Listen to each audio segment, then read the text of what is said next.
오늘 주일 예배는 조급하게 살지 말라, 조급하게 살지 말라, 천천히 사는 게 기독교 신앙이다라는 제목으로 잠깐 시간 은혜를 나누고자 합니다. 많은 사람들이 서두르며 살아갑니다. 급합니다. 조급합니다. 그 이유가 무엇이지요? 한마디로 믿음이 없기 때문입니다. 그러니까 믿음이 있으면 하나님께 맡겨버리기 때문에 조급해하지 않는다는 것이죠. 또 믿음이 있으면 하나님께 맡겨버리기 때문에 삶 속에 평강이 있다는 것입니다. 즉 여유가 넘쳐난다는 것이죠. 그러면 우선 급하다, 조급하다 이런 것이 주는 치명적인 독이 무엇일까요? 다른 무엇보다 단순함을 잃게 만든다는 것입니다. 그러면 단순함을 잃는다라는 것이 왜 독이 되느냐? 집중하지 못하도록 만들기 때문에 단순함을 잃는다라는 것이 독이 된다는 것이죠. 그러니까 단순해져야 집중할 수가 있고 이 집중할 때의 능력이 나타나는데 사람이 조급해지면 이게 잘 안 된다는 것입니다. 수능 만점 받은 학생에게 어떻게 공부했습니까? 물어보면 10중 8구 교과서 중심으로 공부했습니다. 그러죠. 그러니까 공부 잘하는 학생들의 특징 단순해요. 교과서 하나면 충분합니다. 그러면서 단순하다는 것입니다. 이어서 교과서에 집중하고 또 집중했다는 것입니다. 단순하면서 교과서 하나면 충분하다. 그러니까 교과서에 집중하고 또 집중했다는 것입니다. 물론 참고서도 받겠죠. 그런데 이 참고서라고 하는 것이 교과서 중심으로 집필되어 있거든요. 여러분 참고서에 나오는 내용 중 교과서를 벗어난 것은 약 4% 정도 된다 그럽니다. 통상적으로 그렇대요. 그러니까 수능 만점 받은 학생들 교과서에 집중하고 또 집중함으로써 교과서의 내용을 확실하게 이해를 했고 그 다음 교과서에 나오지 않는 약 4% 정도의 것들을 참고서를 통해서 이해하게 된 것이죠. 그래서 수능 만점을 받았대요. 그러면 공부를 못하는 학생들 어떤 특징이 있는가? 한마디로 조급하다는 것입니다. 성질이 급해요. 그러니까 교과서 하나면 충분해. 그러면서 단순해져야 하는데 사람이 좀 단순해져야 하는데 온갖 참고서를 별의별 참고서를 다 펼쳐놓고 어질러놓고 공부를 한다는 것이죠. 학원도 한 학원을 정해놓고 단순하게 한 학원을 정해놓고 꾸준히 다니면 되는데 이리 갔다 저리 갔다 그런다는 것입니다. 야단을 피운다는 것입니다. 따라서 좋은 성적이 나올 리가 없겠죠. 여러분 조급해지면 단순함을 잃게 되고 그 결과 이런 일이 벌어진다는 것입니다. 그리고 방금 말씀드렸다시피 조급하면 단순함을 잃어버리기 때문에 집중을 할 수가 없고 사람이 도무지 집중을 할 수가 없고 또 제대로 된 사랑이 안 된다는 것이죠. 조급하면 제대로 된 사랑이 안 된다는 것입니다. 전에 제가 젊었을 때 청년 사역을 할 때의 사건인데 일인데 훤칠하고 잘생긴 연예인급의 어떤 남자 청년이 있었습니다. 그런데 분기별로 여자친구를 바꾸더라는 것이죠. 그러던 중 제가 어느 날 이 남자 청년의 여친을 봤는데 여자친구를 봤는데 전 여친하고 아주 똑같이 생겼더라고요. 그래서 저는 여친이 바뀐 줄도 모르고 그 여친을 보고 전 여친의 이름을 불러주었죠. 전 여친의 이름이 미영이었거든요. 그래서 미영아 오랜만이다. 오랜만에 교회 왔네. 그랬다는 것입니다. 그러자 이 남자 청년의 안색이 급경색 되더라는 것이죠. 얼굴이 아주 안 좋아지더라는 것입니다. 그래서 제가 속으로 아차 착각을 했구나. 또 바뀌었는데 분기별로 잘 안 바뀌는데 또 바뀌었는데 몰라봤구나. 이 아니나 다를까 이 남자 청년이 얼굴이 벌개져서는 부교육자실로 저를 찾아오더니 저를 보고 아니 목사님 왜 제 인생에 태클을 거십니까? 아무리 새 여친하고 전 여친하고 비슷하게 생겼다기로서니 사람을 그렇게도 못 알아보십니까? 새 여친이 저를 뭐라고 생각을 하겠습니까? 바람둥이라고 플레이보이라고 생각하지 않겠습니까? 여러분 이 남자 청년이 저를 보고 이런 식으로 따지면 안 되지요. 저는 단순하기를 다르게 표현을 하면 순수하게거든요. 저는 순수하게 살고 싶은데 지가 이 여자는 내 여자가 아닌갑다. 저 여자는 내 여자가 아닌갑다. 그 여자는 내 여자가 아닌갑다. 그러면서 여친을 분기별로 바꾸면서 조급하게 사니까 조급하게 산다는 것을 다르게 표현하면 복잡하게 사는 것이거든요. 자기가 복잡하게 사니까 이런 일이 벌어진 것이잖아요. 그러므로 제게 와서 따질 것이 아니라 자기 삶을 되돌아볼 필요가 있다는 것이죠. 아무튼 조급하면 단순함을 잃어버린다. 다른 말로 하면 순수성을 잃어버린다. 그래서 제대로 된 사랑을 할 수 없다는 것입니다. 즉 한 여자를 한 남자를 진정으로 사랑할 수가 없다는 것이죠. 그 다음 조급함이 주는 치명적인 독거리면 어떤 것이 있을 수가 있을까요? 본질을 꿰뚫어 보는 능력이 현저히 떨어진다는 것이죠. 본질을 꿰뚫어 보는 능력을 조금 어려운 말로 통찰력이라 그러거든요. 어쨌든 사람이 조급하면 본질을 꿰뚫어 보는 능력이, 통찰력이 현저히 떨어진다는 것입니다. 여러분, 느린 것은 나쁘다, 빠른 게 좋다라는 현대사회의 특징이 무엇이냐? 아주 피상적입니다. 두루뭉술해요. 뚜렷하지 못하다는 것입니다. 그래서 내가 나를 잘 안다 그러는데 잘 알기는 뭘 잘 알아요? 하나도 모르고 있더라는 것이죠. 제가 어떤 사람에게 당신을 한번 설명해봐라 그랬습니다. 그랬더니 한다는 소리가 출신 학교는 땡땡 대학이다, 나는 땡땡 그룹에 다닌다, 직급은 과장이다, 사는 곳은 해운대다, 시퍼러치오 아파트에 살고 있다. 시퍼러치오 아파트 잘 아시죠? 푸르지오 아파트 동생. 시퍼러치오 아파트에 살고 있다. 또 키는 175cm이고 몸무게는 80kg다. 여러분, 이게 나입니까? 나의 본질이냐는 것이죠. 한마디로 내가 아니죠. 나의 껍데기일 뿐입니다. 그러니까 조급하게 살면 본질을 꿰뚫어 보는 능력, 곧 통찰력이 현저히 떨어진다는 것이죠. 타인에 대해서도 마찬가지입니다. 대개 타인에 대해서 말하기를, 타인에 대해서 설명하기를 건축업을 하고 있다, 보험업을 하고 있다, 학교 선생님이다, 의사다, BMW를 타고 다닌다, 소형차를 타고 다닌다, 부동산이 많더라, 이런 식으로 설명을 하지요. 그런데 여러분, 이게 그 사람의 본질이냐는 것이죠. 그 사람의 껍데기일 뿐입니다. 그러니까 방금 전 말씀드렸습니다만, 조급하게 사는 현대인들의 특징, 급하게 사는 현대인들의 특징, 본질을 꿰뚫어 보는 능력, 곧 통찰력이 현저히 떨어지더라는 것이죠. 그러면 적용적인 측면에서 이제 우리는 어떻게 살아야 하는가? 그러니까 조급하면 단순함을 잃어버려서 집중하지 못한다. 또 수수성을 잃어버려서, 다른 말로 하면 삶이 복잡해져서 진정한 사랑을 할 수 없다. 또 조급하면 본질을 꿰뚫어 보는 능력, 곧 통찰력이 현저히 떨어진다. 그래서 자꾸 껍데기만 얘기를 한다. 그러면 적용적 측면에서 이제 우리는 어떻게 살아야 하는가? 조급하게 살지 말고 우리는 어떻게 살아야 하는가? 의도적으로 삶의 템포를 천천히 할 필요가 있다는 것입니다. 생태학자들이 말하길 생태계에 있어서 빠른 것은 죄다. 왜냐? 예를 들어서 유속이 빠른 강이나 직선형의 강일수록 강 주변에 아무것도 없답니다. 이따금 듬성듬성 나있는 볼품없는 잡초만 가끔씩 보인답니다.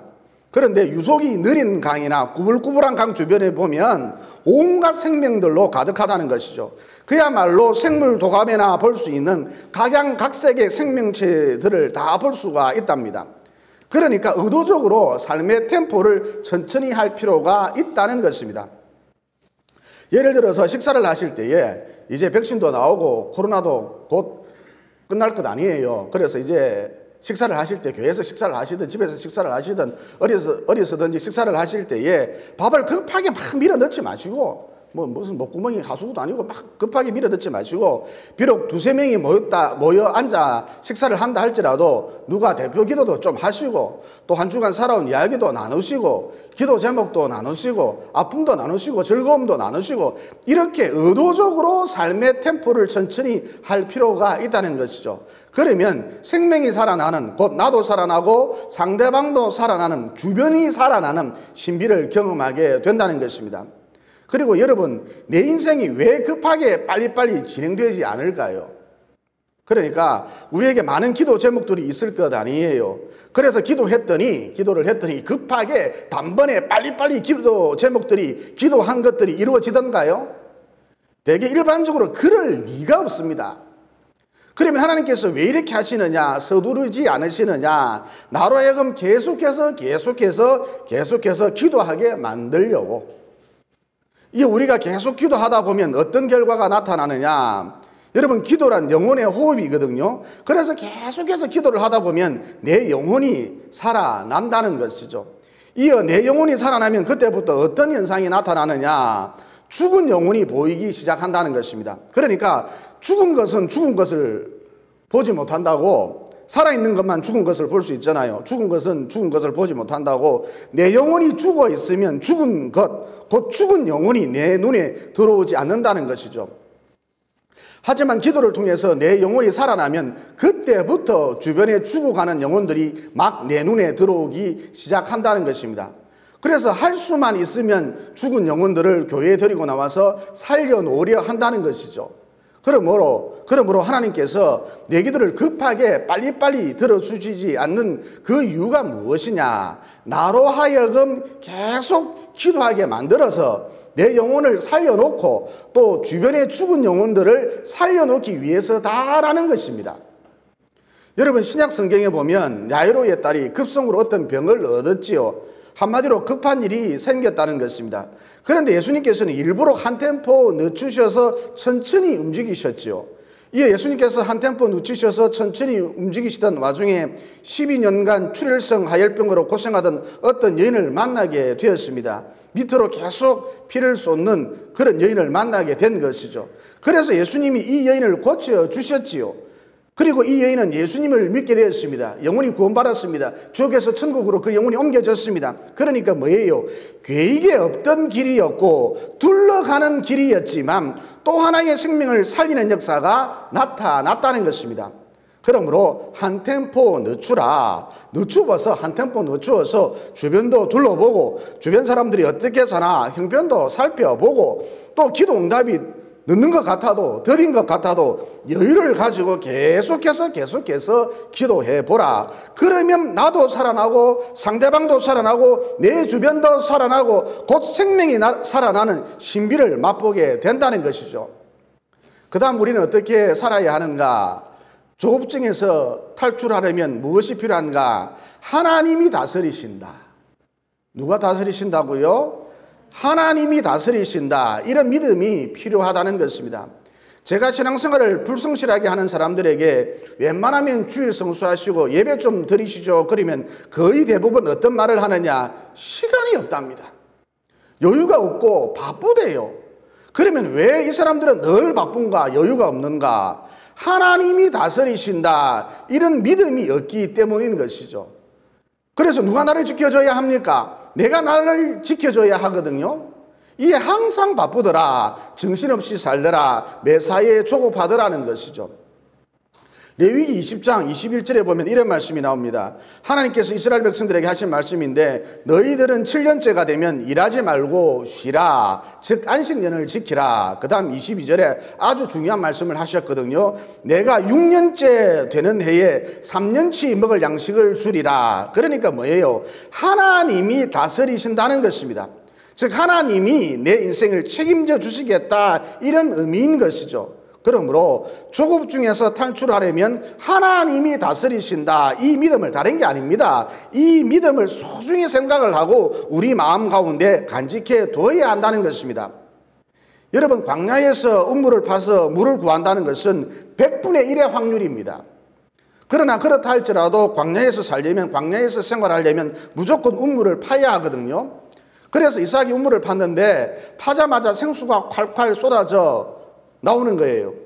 그런데 블레셋 사람들이 이 우물을 강제로 뺏어버렸거든요. 그래서 하는 수 없이 이삭이 자리를 옮겨서 신나라는 곳에서 우물을 팠는데 이번에도 파자마자 물이 뿜어져 나오는 거예요. 마치 분수처럼.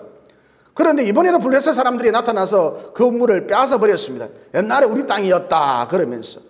이 이삭이 자리를 옮겨 이번에는 로봇이라는 곳에서 세 번째로 우물을 팠는데 이 역시 파자마자 맑은 생수가 솟구쳐 나오는 거예요. 그런데 이번에는 블레셋 사람들이 가만히 있더라는 것입니다. 왜냐? 앞서 말씀드렸다시피 광야에서 우물을 판다, 물을 구한다는 것은 100분의 1의 확률인데 이삭이 팠다 하면 물이 나오니까, 이에 블레셋 사람들이 생각하기를 어떤 초월적인 힘이 이삭을 돕고 있는 것 아니냐. 그래서 이번에는 가만히 숨죽이고 가만히 있었고 심지어 이삭을 두려워하게까지 했다는 것입니다. 그러면 이 이야기가 주는 메시지가 무엇이냐? 내가 수고하여 얻은 거 다 남주라, 빼앗겨라, 이런 뜻이 아니고 하나님이 다스리신다는 거예요. 그러므로 이것을 믿을 때, 하나님이 다스리신다, 이것을 믿을 때, 이 믿음을 소중히 간직할 때에 조급증에서 벗어날 수 있을 뿐만 아니라 아무리 상황이 안 좋다 할지라도 그 삶 속에서 여유를 잃지 않는다는 것이죠. 그 다음 우리는 어떻게 살아야 하는가? 조급증에서 벗어나려면 어떻게 살아야 하는가? 실체와 허상 사이에서 실체를 붙들어야 한다는 것입니다. 그러면 실체가 무엇인가? 특별히 성경에서 말하는 실체란 무엇인가? 여러분, 성경에서 말하는 실체란 영원한 것을 말합니다. 그러면 허상이란 무엇일까요? 영원하지 않는 것은 전부 다 허상입니다. 따라서 가나안 땅에 거인족들이 살고 있더라. 그들은 키가 크고 장대하더라. 또 모두 용사들이더라. 모든 성읍들은, 가나안 땅에 있는 모든 성읍들은 견고하더라. 이건 실체입니까? 허상입니까? 허상인 것이죠. 왜냐? 가나안 땅에 살고 있는 거인족이든 견고한 성읍이든 결국은 사라질 것이기 때문입니다. 이런 것들은 영원하지 않잖아요. 다시 그것도 강조합니다만, 사라지는 것, 영원하지 않고 결국은 사라지는 것, 이건 다 허상이라는 것이죠. 반면 하나님께서 그 땅을, 가나안 땅을 우리에게 주시기로 약속하셨다. 이건 실체입니까? 허상입니까? 이건 실체라는 것이죠. 왜냐? 하나님의 말씀은, 하나님의 약속은 영원한 것이기 때문입니다. 여러분, 우리가 날마다 보는 태양이 없어질지언정 하나님의 말씀은, 하나님의 약속은 없어지지 않습니다. 영원합니다. 그러니까 눈에 보이느냐 보이지 않느냐에 따라 허상과 실체가 구분되는 것이 아니라 영원한 것이냐 영원한 것이 아니냐에 따라 허상과 실체가 구분되는 것입니다. 그런데 이스라엘 백성들은 허상을 붙들었죠. 즉 가나안 땅의 용사들, 거인족들, 견고한 성읍들, 이런 것들을 보고, 즉 결국은 사라질 것을 보고 쫄았다는 것입니다. 그래서 어떤 결과가 초래됐느냐? 애초부터 우리가 가나안 땅을 차지한다는 것은 불가능한 일이었다. 그러면서 초조해하고 매우 조급해졌다는 것이죠. 이에 모세와 하나님을 향하여 원망했었죠. 그래서 결국 하나도 가나안 땅에 들어가지 못하고 광야에서 생을 마감했던 것 아닙니까? 그러니까 결국은 사라질 것들, 영원하지 않고 결국은 사라질 것들, 곧 허상을 붙들면 사람이 조급해지고 무엇보다 하나님의 뜻을 이룰 수가 없게 된다는 것이죠. 반면 여호수아와 갈렙은 실체를 붙들었지요. 즉 영원한 것, 곧 하나님의 약속, 하나님의 말씀을 붙들었다는 것입니다. 그래서 여유를 가지고 출애굽 2세대들과 더불어 가나안 정복 전쟁에 나섰던 것이고 결국 그 땅을 차지하게 되었던 것이죠. 그러니까 영원한 것, 다른 말로 하면 실체, 다른 말로 하나님의 약속을 붙들면, 하나님의 말씀을 붙들면 조급해지지 않는다, 여유가 생긴다, 그리고 마침내 하나님의 뜻을 이루게 된다는 것입니다. 하나 더 예를 들어서 지금 여러분 앞에 서 있는 저는 실체입니까? 허상입니까? 허상인 것이죠. 왜냐? 제 육체는 결국 없어질 것이기 때문입니다. 고작 20년, 30년만 지나면 흔적도 없이 사라진다니까요. 그래서 여러분 앞에 서 있는 저는 허상인 것이죠. 그러면 저의 실체는 무엇입니까? 제 육체 속에 담긴 영혼이라는 것입니다. 그래서 허상만 보고 있으면 곧 자기 육체에 집중하면 날마다 조급해진다는 것이죠. 살면 살수록 조급해진다는 것이죠. 왜냐? 죽을 날이 점점 가까워지기 때문입니다. 반면 실체를 보고 있으면 곧 자기 영혼에 집중하면 여유가 넘쳐난다는 것이죠. 7, 80이 돼도 즐거워요. 온몸에 저승꽃이 피어나도 난다 신난다니까요. 왜냐? 영혼은 영원한 것이기 때문입니다. 그러므로 실체와 허상 사이에서 실체 곧 하나님의 말씀, 하나님의 약속, 이것을 늘 붙들고 사셔서 또 자기 영혼에 집중하셔서 여유가 넘치는 삶을 살아가시고 더 나아가서 하나님의 약속대로 여호수아와 갈렙이 가나안 땅을 차지했던 것처럼 하나님의 뜻을 이루어드리는 위대한 남은 여생 보내시기를 예수님 이름으로 진심으로 축원을 드립니다. 덧붙여 앞으로 유사기독교 곧 이단 사이비 종교가 급속히 늘어날 것입니다. 지금과는 비교가 되지 않을 정도로 팽창한답니다. 종교학자들의 대체적인 결례거든요. 그러면 왜 이런 일이 벌어지느냐? 문명이 발전하면 발전할수록 아이러니하게도 영혼이, 정신이 병들기 때문인 것이죠. 그런데 이단 사이비 종교가 뭐예요? 병든 것이잖아요. 그러니까 병든 정신하고 병든 영혼하고 병든 종교하고 서로 코드가 맞기 때문에, 서로 통하기 때문에 향후 우리 사회는 이단 사이비 종교가 급속히 늘어난다는 것입니다. 신천지 저런 거 안 없어진대요. 더 늘어난답니다. 이런 맥락에서 저는 우리 포도나무 교회 교회학교 아이들 엄청난 복을 받았다고 생각을 합니다. 왜냐하면 지금 정사모가 거의 개인과의 수준으로 성경을 가르쳐주고 있거든요. 즉 어릴 적부터 정신세계를, 아이들의 정신세계를 아주 건강하게 만들어주고 있다는 것이죠. 아이들의 영혼을 건강하게 양육시키고 있다는 것입니다. 그래서 무엇보다 이 아이들이 대학생이 되었을 때에 이단 사이비에 소속된 친구들이나 대학 교수들이 아무리 자기에게 잘해주고, 지금 대학가에 이단 사이비에 소속된 교수들이 꽤 많아요. 앞으로 더 늘어날 것입니다. 어쨌든 이렇게 이단에 소속된 교수들이 아무리 잘해주고, 이단에 소속된 친구들이 아무리 잘해주고, 그들의 교리를 은근슬쩍 주입시켜도 그들이 전하는 말들, 그들이 전하는 내용들, 어릴 적 자신들이 들었던 것하고 상당히 틀리거든요. 이게 이상하다 그러면서 그들과 섞이지 않게 된다는 것이죠. 그러면 왜 섞이지 않죠? 병든 것과 건강한 것은 서로 코드가 맞지 않기 때문입니다.